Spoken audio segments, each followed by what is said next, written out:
Hello আমার দুষ্টু মিষ্টি সোনামণিরা, বাংলার প্রাথমিক শিক্ষা প্রাঙ্গণে তোমাদের সকলকে স্বাগতম। আর বাংলার প্রাথমিক শিক্ষা প্রাঙ্গণের সকল সদস্য এবং সদস্যকে জানাই আমার আন্তরিক ভালোবাসা।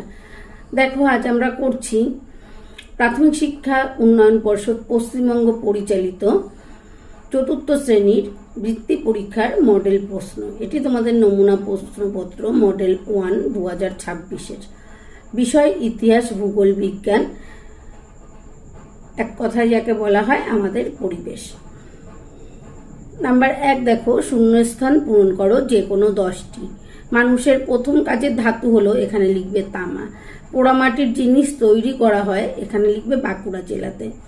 নাম্বার গ, ড্যাশ পাথর ঠোকাঠুকি করে আগুন জ্বালানো হতো, এখানে হবে চকমকি।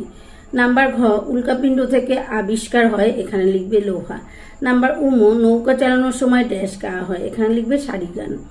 নাম্বার চ, মেঘালয় রাজ্যের ড্যাশদের সমাজে মা পরিবারের প্রধান, এখানে লিখবে খাসিয়া।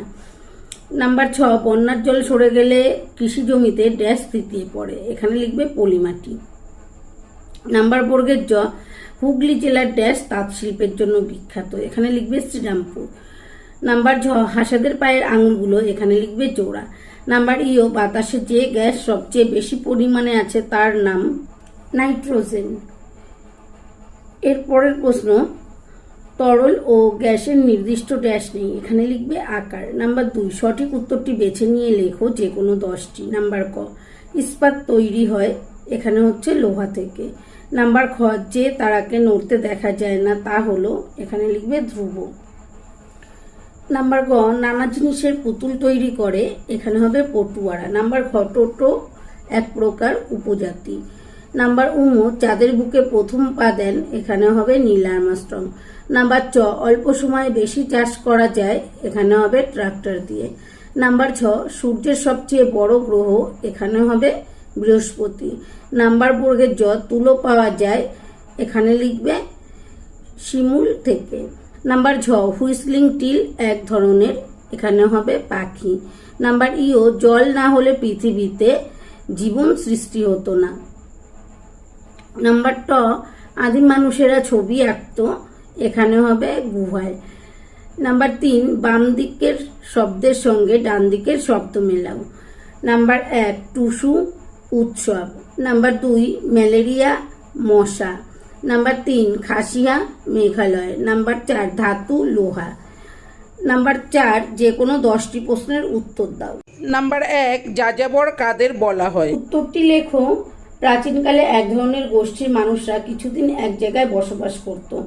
সেখানে খাদ্য শেষ হয়ে গেলে তারা আবার অন্য জায়গায় চলে যেত খাদ্যের সন্ধানে। এই ধরনের মানুষদের যাযাবর বলা হয়। নাম্বার খ, ব্রোঞ্জ কি? উত্তরটি লেখো। ব্রোঞ্জ হলো তামা ও টিনের মিশ্রণ। এটি তামার থেকে শক্ত, অথচ তামার থেকে সহজে গলে যায়। নাম্বার গ, আদিম মানুষ কিভাবে চাষের কাজ শিখেছিল? উত্তরটি লিখবে, সম্ভবত মানুষ লক্ষ্য করেছিল পশু পাখি ফল খাওয়ার সময় বা মলত্যাগ করার সময় বীজ মাটিতে ফেলে দেয়, সেই বীজ থেকে গাছের চারা বের হয়। এর থেকেই মানুষ চাষ করতে শিখেছিল বলে অনুমান করা হয়। নাম্বার উম, কর্মকার কাদের বলা হয়? উত্তরটি লিখবে, যারা লোহার জিনিসপত্র তৈরি করেন তাদের কর্মকার বলা হয়। নাম্বার চ, জমিতে সার দেওয়া প্রয়োজন কেন? উত্তরটি লিখবে, জমিতে সার দিলে মাটির উর্বরতা বৃদ্ধি পায়, এতে ফলন ভালো হয়, তাই মাটিতে সার দেওয়া প্রয়োজন। নাম্বার ছ, মানুষ চাকা তৈরি করেছিল কেন?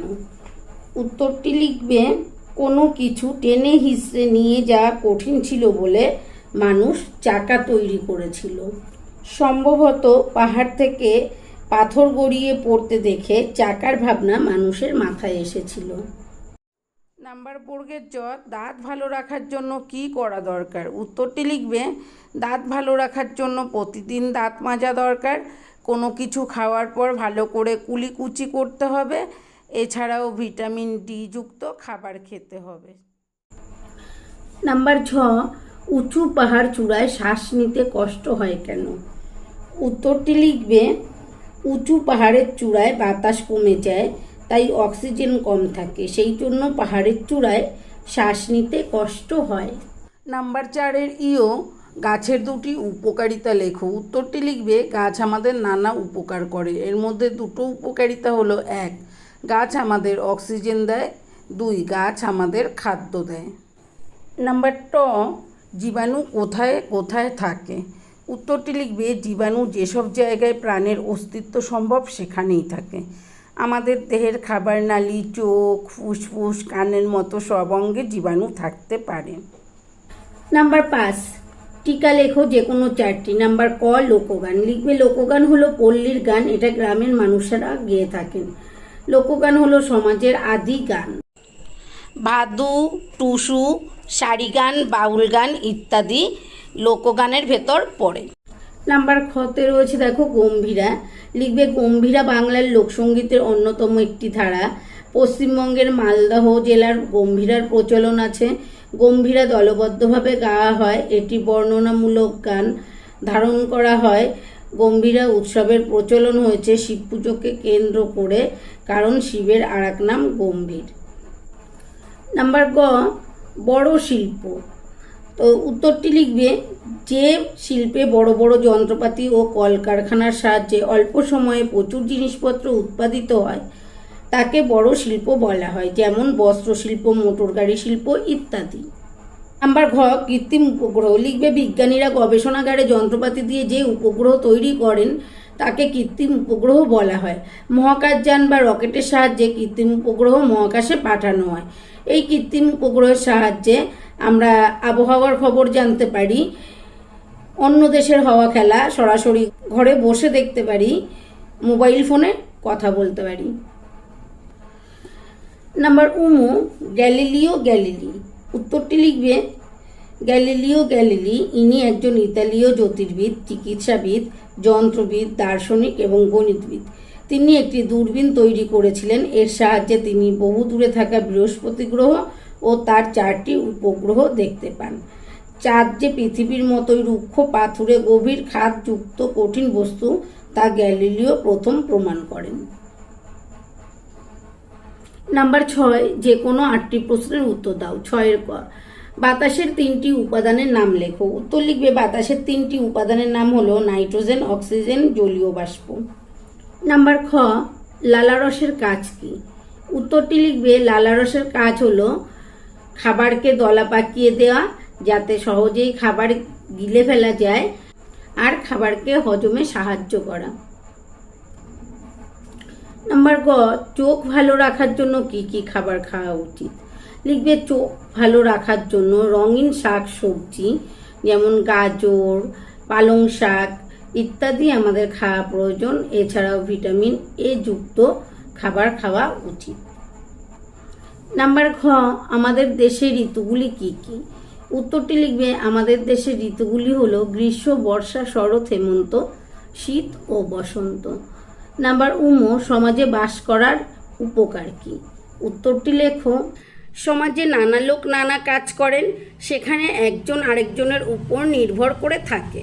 ধরা যাক একজন চাষ করেন, তার ফলানো ফসল বাকি রাখান। আবার একজন কাপড় তৈরি করেন, তার তৈরি করা কাপড় সবাই পরেন। একজনই সব কাজ করেন না বা করতে পারেন না। সুতরাং আমরা একা একা কেউ বাঁচতে পারবো না। সমাজে বাস করলে একে অপরের সাহায্যে বেঁচে থাকা সহজ। নাম্বার চাষের জমিতে কিভাবে সেচের ব্যবস্থা করা হয়? উত্তরটি লিখবে নদীর জল সারা বছর ধরে রেখে চাষের কাজে ব্যবহার করা হয়। তাছাড়া কুয়ো বা নালা থেকে জল তুলে তা চাষের কাজে লাগানো হয়। এছাড়াও বর্তমানে চাষের জমিতে শ্যালো মেশিন বসিয়েও জলসেচ ব্যবস্থা করা হয়। নাম্বার আদিম মানুষেরা গুহায় কিসের ছবি আঁকত? উত্তর লিখবে আদিম মানুষেরা গুহায় গাছপালা, প্রকৃতি বা মানুষের ছবি আঁকত। এছাড়াও জন্তু জানোয়ারদের ছবি, মানুষের শিকার করার ছবিও আঁকত। নাম্বার আদিম মানুষ প্রথম কোথায় আগুন দেখেছে? উত্তরটি লিখবে আদিম মানুষ ঝড়ের সময় শুকনো ডালে ডালে ঘষা লেগে আগুন জ্বলে উঠতে দেখেছে।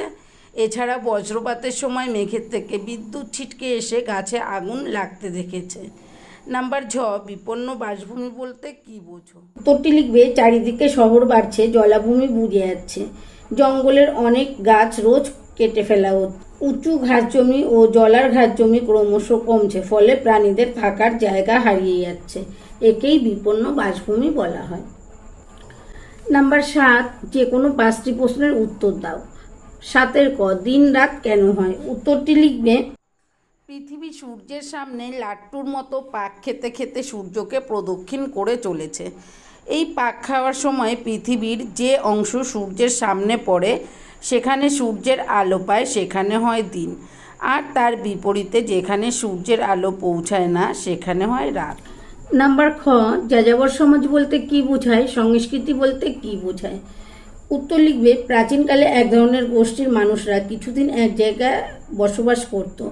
সেখানে খাদ্য শেষ হয়ে গেলে তারা আবার অন্য জায়গায় চলে যেত খাদ্যের সন্ধানে। এই ধরনের মানুষদের সমাজকে যাযাবর সমাজ বলা হয়। এর পরের প্রশ্নটি রয়েছে সংস্কৃতি বলতে কি বোঝায়? উত্তরটি লেখো। অনেকদিন এক জায়গায় একসঙ্গে থাকার ফলে সমাজ তৈরি হয়। সেই সমাজের লোকেরা কতগুলি বিষয় একই রকম হয়, একেই সংস্কৃতি বলে। ভাষা, খাবার, পোশাক, নাচ, গান, উৎসব ও শিল্পকলা নিয়েই সংস্কৃতি গড়ে ওঠে। নাম্বার গ, মিশ্রণ কাকে বলে? মিশ্রণ থেকে উপাদানগুলি আলাদা করার 2টি পদ্ধতি উল্লেখ করো। তো লিখবে একের অধিক জিনিস মিশে গেলে তখন আমরা তাকে মিশ্রণ বলি। মিশ্রণ থেকে আলাদা করার 2টি পদ্ধতি হলো, এক হাতে করে আলাদা করা পদ্ধতি। কুলো চাল ছেড়ে নিয়ে কাপড়গুলি হাতে করে বেছে ফেলে দিতে হয়। 2 নাম্বার লিখবে হাওয়ার সাহায্যে আলাদা করা। তো লিখবে মাঠে যেখানে হাওয়া দিচ্ছে সেখানে দাঁড়িয়ে তুষসুদ্ধ ধান হাওয়ায় ভাসিয়ে দিতে থাকলে তা আলাদা হয়ে যায়। নাম্বার ঘ, চাঁদকে আমরা নানা রকম আকারে দেখি কেন? উত্তরটি লিখবে চাঁদ পৃথিবীর চারিদিকে ঘোরে, কিন্তু সূর্যের আলোয় চাঁদের একটা পিঠই আলোকিত হয়। এর জন্য চাঁদের যে আলোকিত অংশটুকু আমরা দেখি তার আকার রোজ বদলে যায়, আর আমরা চাঁদকে এক এক দিন এক এক রকমের আকারে দেখি। নাম্বার উমু, চাকা আবিষ্কারের কথা লেখো। উত্তর লিখবে মানুষ একদিনে হঠাৎ করে চাকা তৈরি করতে পারেনি। মানুষ তার নিজের প্রয়োজনে চাকা তৈরি করেছে। তখন কোনো কিছুকে টেনে হিঁচড়ে নিয়ে যাওয়া ছিল কঠিন। চাকার ভাবনা কিভাবে মানুষের মাথায় এসেছিল তা নিশ্চিত করে বলা মুশকিল। হয়তো পাহাড় থেকে পাথর গড়িয়ে পড়তে দেখেই মানুষের মাথায় চাকার ধারণা এসেছিল। প্রথমে কাঠ দিয়েই মানুষ চাকা বানাতো। গাছের গুঁড়িকে গোল করে কেটে নিয়ে তারা চাকা বানাতো। পরে পাথরের চাকাও তারা বানিয়েছিল। ডোকরা শিল্প সম্বন্ধে যা জানো লেখো। উত্তরটি লিখবে বাঁকুড়া ও বর্ধমানের মতন অনেক জেলায় কিছু লোক মৌ, মোম আর ধুনোর ছাঁচে গলানো পিতল ঢেলে নানা ধরনের মূর্তি তৈরি করেন। এই পিতলের জিনিসগুলিকে বলা হয় ডোকরা, যেমন ময়ূর, গণেশ, জগন্নাথ, পেঁচা, কাজল, লতা ইত্যাদি ডোকরা তৈরি হয়। ডোকরা শিল্পীদের কোথাও মালাহার, স্যাকরা বা কোথাও ঢেপ্প বলা হয়।